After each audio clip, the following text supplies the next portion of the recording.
వారి కుటుంబం, తల్లిదండ్రులు కానీ అన్నదమ్ములు కానీ ఎంతో ప్రార్థన సపోర్ట్.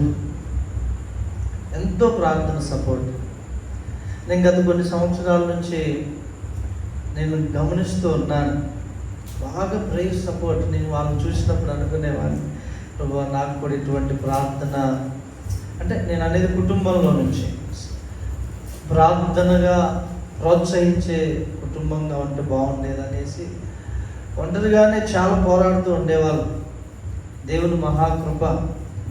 సో నేను ఎందుకు చెప్తున్నా, ఈరోజు ఎందుకు నేను ఆశపడ్డానంటే, సంఘ ప్రార్థన యొక్క వాల్యూ నాకు తెలుసు. హల్లెలూయా. సంఘ ప్రార్థన యొక్క విలువ నాకు తెలుసు. అందుకని నిజంగా ప్రేమించి వచ్చినందుకు మీ అందరికీ ప్రభుపేట వందనాలు. నేను వాస్తవంగా మా అమ్మ నాన్నలకి 7 సంతానం అని తెలిసింది. అంటే ముందు 1-2 చనిపోయారంట, ఆ తదుపరి మేము 6 మందిని. నేను లాస్ట్ 7వాన్ని. వాస్తవంగా నేను పుట్టేవాడిని కాదు. నా పైన అక్కుంటారు, రమక్క అన్నారు. ఆమె పుట్టిన తర్వాత ఇంకా ఆపరేషన్ చేయిద్దాంలే అని కొన్ని నెలలు ఆగిన తర్వాత ఇక్కడ గవర్నమెంట్ హాస్పిటల్లోకి మా నాన్నగారు తీసుకెళ్ళారంట.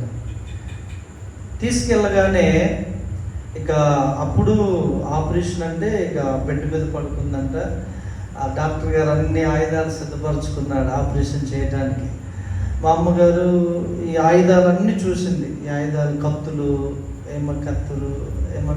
కత్తెర, సూది, ఇవన్నీ చూసి లోపల టెన్షన్ పుట్టి భయమైన చేసి, నేను బయటికి యూరిన్కి వెళ్ళి వస్తాను డాక్టర్ గారు అంటే సరేనమ్మా అన్నాడు. మా అమ్మగారు ఏం చేశారు, బయటికని వచ్చేసి అటు ఇటు చూసింది. ఆ గోడ దూకి ఇంటికి వచ్చేసింది. హల్లెలూయా. ఆ గోడ దూకి ఇంటికి వచ్చేసింది. ఇంకా లేదు ఇక అక్కడ. వీళ్ళేమో లోపల ఎదుగుతున్నారండి. డాక్టర్ ఏమి ఎట్టుపోయిందంటే అందరు చూశారు. టెన్షన్ పడి, ఇప్పుడు లేదంటే టెన్షనే కదండి. మళ్ళీ వెతికి ఇంటికి వచ్చి చూస్తే ఇంట్లో పడుకోలేదంట. హల్లెలూయా. అట్లా ఆ నెలలోనో మరుసటి నెలలోనో నేను కడుపులో పడ్డానని వాళ్ళు చెప్పారు. హల్లెలూయా.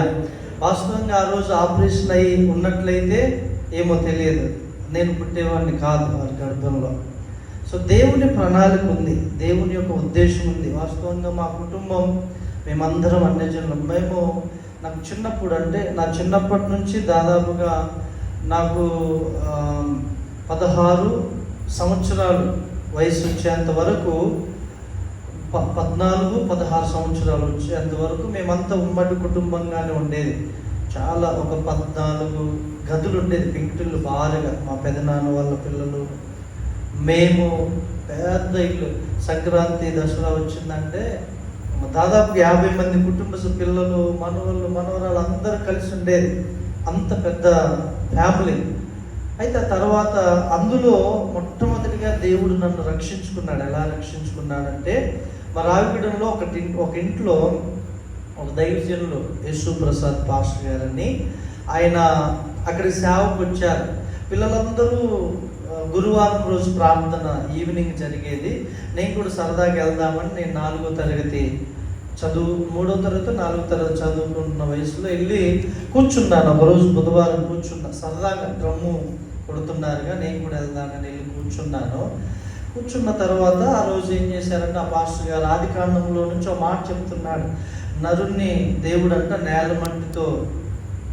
నేల మట్టి తీసి దాన్ని బురదగా చేసి తొక్కి దాన్ని ఒక మనిషి రూపం చేసి, ఆ మనిషి నాసికా రంధ్రంలో దేవుడు జీవవాయువు ఓదగా నరుడు జీవాత్మ ఆయను అనేవాడు.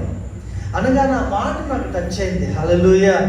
నేను అంతకుముందు నాకున్నది 10-11 సంవత్సరాలే, కానీ నేను చంద్ర నమస్కారం చేసేవాడే. అసలు కనబడని దేవుడు ఏం దేవుడు రా బాబు, కనబడితే మాట్లాడాలి. అసలు ఇలాంటి దేవుడు కాదు. ఇదిగో కనబడేది సూర్యుడు, చంద్రుడు, వీళ్ళే దేవుడు అని నా హృదయంలో వాళ్ళని చూస్తూ నేను ఆరాధించేవాడిని చిన్నప్పుడే. ఇలాగున నేను సండే స్కూల్ ఆ ప్రేయర్కి వెళ్ళి అక్కడ నేను రక్షింపబడ్డా. ఆ మాట నా హృదయంలోకి వెళ్ళింది. ఆ మాట నా హృదయంలోకి వెళ్ళగానే నేను గమనించా, నా హృదయంలో ఒక శక్తి, దైవ శక్తి నా హృదయంలోకి వెళ్ళి అది కార్యం చేసినట్లుగా, ఆ శక్తి నాతో మాట్లాడుతున్నట్లుగా అప్పటి నుంచి నాకు అనిపించి, చిన్నప్పటి నుంచి నాకు 11 సంవత్సరాల వయసు ఉన్నప్పటి నుంచి ప్రార్థనకి వెళ్తూ ఉండేవాడిని, ఎటన్నా సేవకి వెళ్తూ ఉండేవాడిని, మీటింగ్స్కి వెళ్తూ ఉండేవాడిని పాస్టర్ గారితో కలిసి. హల్లెలూయా. అలా అలా జరుగుతూ ఉంటే నేను చదువుకుంటున్నాను. నేను చూడండి 7th క్లాస్లో ఎగ్జామ్స్ రాసేటప్పుడు కూడా హై స్కూల్లో ఎగ్జామ్ ముందు వెళ్ళి రూమ్లో మోకరించి, అంటే ఖాళీగా ఉండే రూమ్లో నాతో పాటు మా స్నేహితులు కూడా వచ్చారు, ప్రేయర్ చేసుకొని వెళ్ళి ఎగ్జామ్ రాసేవాళ్ళం. అలా దేవుని కృపను బట్టి జరుగుతున్న క్రమంలో సేవ చేయాలనేటటువంటి ఆలోచన నాకు కలగక మునిపే కొందరు వ్యక్తులు అనేవారు, నువ్వు సేవ చేయాలని. నేను దేవునికి ప్రార్థన చేశాను, ప్రభువా, ఎందుకంటే నేను ఇంకో సహోదరుడు బర్నబాస్ గారు అనుకునే తమ్ముడు, ఇక్కడ ఎవ్వరు సేవకులు వచ్చినా మనం బాగా కష్టపడి పని చేద్దాం, లేదా ఉద్యోగం చేద్దాం, ఏదైనా వ్యాపారం చేద్దాం, కానీ ఆ సేవకులకు మంచి సపోర్ట్ ఇద్దాం, నిలబెడదామని మాట్లాడుకున్నాం. తెలుసా, ఎంత దూరమైనా 50 కిలోమీటర్లైనా 30 కిలోమీటర్లైనా సైకిల్ మీద వెళ్ళిపోయి వచ్చేవాళ్ళం ఇద్దరం. అట్లా చేస్తున్నటువంటి సమయంలో ఒకరోజు దేవుడు నాతో మాట్లాడినారు, నువ్వు సేవ చేయాలని. హల్లెలూయా, హల్లెలూయా. సేవ చేయాలని మాట్లాడినారు. రాత్రి ఎలా మాట్లాడినారంటే నా కల్లోకి వచ్చి, నా కుమారుడా, నువ్వు సేవ చేయాలి, నేను నిన్ను ఏర్పరచుకున్నా, నిన్ను నేను ఎన్నుకున్నాను, నిన్ను భూదిగంతముల వరకు నేను తీసుకెళ్తాను అని కల్లో యేసు ప్రభు నా కల్లోకి వచ్చి నాతో మాట్లాడినాడు. నిజంగా నేను ఉదయం లేచి, అరే దేవుడు ఇలా మాట్లాడినాడే, నేను ఇంకా నాకు రుజువు కావాలి ప్రభు, కళ ఒక్కటే సరిపోదు, నాకు వాక్యం ద్వారా కూడా మాట్లాడని నేను ఆ రోజు కంటిన్యూ చేశాను. డివోషన్లో ఒక మాట దేవుడు మాట్లాడినాడు. దయచేసి ఈ మాట అందరూ నా కొరకు తీయండి. యెషయా గ్రంథం 41వ అధ్యాయం అండి, చూడండి అక్కడ. యెషయా గ్రంథం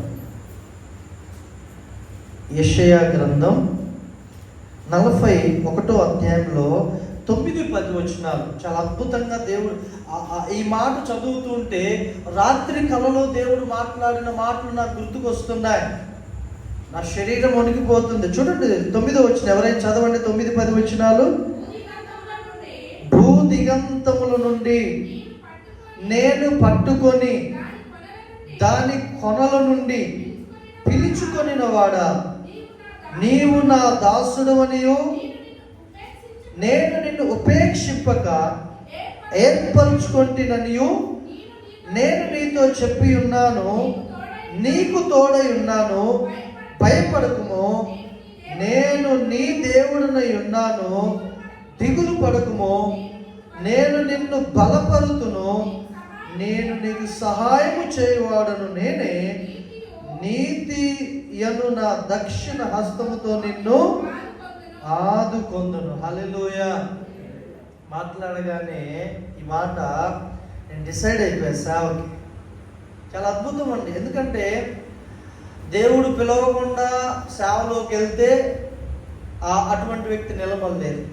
మామూలుగా ఉద్యోగం చేసుకుంటూ, వ్యాపారం చేసుకుంటూ, వ్యవసాయం చేసుకుంటూ, ఏ కూలి పని సేవ చేయటం వేరు. కానీ కంప్లీట్గా దేవుడి సేవలోకి వెళ్ళాలి అని అంటే దేవుడు మాట్లాడితేనే అడుగు పెట్టాలి. ఎందుకంటే నేను చాలా చూశాను, ఇది కన్ఫామ్ అయినాక నేను నా హృదయంలో నిశ్చయించుకున్నాను, నేను దేవుడి సేవకే. హల్లెలూయా. అలాగే సేవ చేస్తూ ఉంటేనండి, ఆ దినాల్లో మా కుటుంబ పరిస్థితులను బట్టి నేను స్టడీ బంద్ చేసి పనిచేయడం ప్రారంభించాను. అలా చేస్తూ ఉన్నప్పుడు నేను ఇంకా ఫుల్ టైం సేవకు వచ్చినప్పుడు అండి, ఇది 2008-9 ఆ ప్రాంతంలో, 7-8 ఆ ప్రాంతంలోనే నేను రక్షింపబడిన తర్వాత ఒక 3-4 సంవత్సరాలు విశ్వాసంగా ఉండి, ఆ తర్వాత ఈ వాక్యము నాకు ప్రత్యక్షమైన తర్వాత ఫుల్ టైం మినిస్ట్రీకి వచ్చినప్పుడు దేవుడే నా పోషకుడు. హల్లెలూయా. అలా రోజుకి సుమారుగా 6 గంటలు ప్రార్థన చేసేది, 4 గంటలు బైబిల్ చదివేది ఒక రోజులో. రాత్రంతా ప్రార్థన చేసేవాడిని. ఆ దెయ్యాలు పట్టిన వాళ్ళు వచ్చేవాళ్ళు, ఇలా చూస్తే అలా 4 ఎళ్ళబెట్టి 4 ఎళ్ళబెట్టి అలాగే అక్కడే కొట్టుకొని విడిచిపెట్టి వెళ్ళిపోయేటి. తేళ్ళు కుట్టిన వాళ్ళు వచ్చేవాళ్ళు అలా ఏలు పెట్టి అలా అలా అలా టచ్ చేయగానే ఆ విషయం వాళ్ళలో నుంచి అలా వెళ్ళిపోయేది. ఎన్నో అద్భుతాలు. కిడ్నీలు బాగైపోయాయి, చెడిపోయిన కిడ్నీలు బాగైనాయి. చాలా అద్భుతంగా దేవుడు వాడుకున్నాడు. హల్లెలూయా, హల్లెలూయా. ఆ తర్వాత 2012లో దేవుని కృపను బట్టి వివాహమైన తర్వాత అండి చాలా శ్రమలు, అనగా అంటే తనను బట్టి శ్రమలు కాదు. ఇప్పుడు ఒంటరిగా ఉండి పోషింపబడేది వేరు, కానీ ఇద్దరు కలిసినాక పోషింపబడేది వేరు. అలా ఉంటున్నప్పుడు తాను ప్రార్థన చేసుకున్నప్పుడు దేవుడు ఒక జాబ్ చూపించాడు. ఆయన పర్మిషన్ తోటి జాబ్లోనికి వెళ్ళి ఇది చూడండి, దేవుడు మమ్మల్ని నడిపించే విధానం చూస్తూ ఉంటే చాలా ఆశ్చర్యం. హల్లెలూయా. నేను ఒకటే నమ్ముతాను, వాస్తవంగా ఇక్కడ మందిరం కట్టక మునుపు శివన్ బ్రదర్ వాళ్ళ ఇంటి దగ్గర ఒక 2 సెంట్లు వాళ్ళు స్థలం ఇచ్చారు. అందులో పునాది వేసుకుంటే నాకు సమాధానం లేదు. అప్పుడు మన శివన్ బ్రదర్, సూర్యబాబు బ్రదర్, రోషన్ ఇంకొక ఆయన అక్కడ రావిగూడెంలో ప్రేయర్ జరుగుతుంటే నెహమ్యా పాస్టర్ గారు వస్తే ఆయనతో ఫైట్ చేశాడు. ఏంటంటే అసలు రావిగూడెం దాకా మేము రావాలా, ఇక్కడ స్థలం ఉంది, చర్చి కట్టాలని అంటే ఆయన అన్నాడు, నీకేమైందయ్యా, వాళ్ళు చర్చి కడుతున్నా ఉన్నారు, నీకేమైంది, ఒప్పుకోరాదంటే నన్ను నాకు సమాధానం లేదన్నా. వాళ్ళు కడుతున్నాను ఒప్పుకోండి, సరే అని ఒప్పుకున్నా. ఆ తర్వాత రాత్రి సాయంత్రం 4 గంటల నుంచి నైట్ 12 అయింది అక్కడ పునాది వేసేసరికి. కానీ దేవుడు నాకు అంతకుముందు ఒక దర్శనం ఇచ్చాడు. ఏమనంటే, నేను ఇక్కడ వాగుంది మీకు తెలుసు కదా, ఈ ప్రాంతంలో ఇలా నిలబడితే, నేను నిలబడటం కాదు, ఈ ప్రాంతంలో గొప్ప వెలుగు ఎంత ఎత్తుందంటే ఒక 50 అడుగులు ఎత్తు ఉంటుంది. అంత వెలుగు ఇలా ప్రకాశిస్తుంటే నేను ఇలా వెలుగుంటే ఈ వెలుగు యొక్క ఎడమ చేతి వైపు నేను నిలబడి ఉంటే నలుదిక్కుల నుంచి ఆ వెలుగు దగ్గరకు పురుగులు ఇలా వస్తున్నాయి. దేవుడు అన్నాడు, అది ఎప్పుడు నాకు నన్ను మర్చిపోయా కళ. 6 నెలలు అయిపోతుంది, మేము పునాది వేస్తుంటే ఒకరోజు దేవుడు నాతో ఈ కళ గుర్తు చేసిన, కుమారుడా, నేను ఈ స్థలం కోరుకోలేదు కదా, నేను కోరుకున్న స్థలం అది కదా, అక్కడ కట్టాలి కదా అని మాట్లాడితే అప్పటికప్పుడు మేము స్థలము దీనిని మాట్లాడి ఇది డబ్బులు ఒకేసారి కట్టలేదండి. అబ్బాయి స్థలం కలిగిన వ్యక్తి చాలా మంచి వ్యక్తి. అప్పుడు 2,000, అప్పుడు 3,000, అప్పుడు 4,000, అడ్వాన్స్ మాత్రం 10,000, 6,000 ఇచ్చాము. మొత్తానికి అయితే దేవుని దేవల 1,05,000 కట్టేయడానికి దేవుడు కృప చూపాడు 2 సంవత్సరాలు. హల్లెలూయా, హల్లెలూయా. సో అలాగున జరిగింది. ఇప్పుడు సంఘము దేవుని కృపను బట్టి బలపడుతూ ఉన్నారు ఆయా ప్రాంతంలో దేవుడు వాడు. ఎందుకు నేను ఈ ప్రార్థన ఏర్పాటు చేశానంటే, సంఘముగా సేవకులు నేను నా నిమిత్తం ప్రార్థన చేస్తారని. హల్లెలూయా. సో ఇంకా రాబోయే దినాల్లో దేవునికి మహిమకరంగా పరిచర్య చేయలాగున మీకు విషయం చెప్పిన, ఏ బర్త్డేలో మనం ఈ మాట చెప్పలేము ధైర్యంగా, నా బర్త్డే కాబట్టి నేను చెప్తాను. ఏంటంటే, 1 సంవత్సరం గడుస్తుందంటే నేను మరణానికి దగ్గర అవుతున్నానని అర్థం. అవునా కదా చెప్పండి?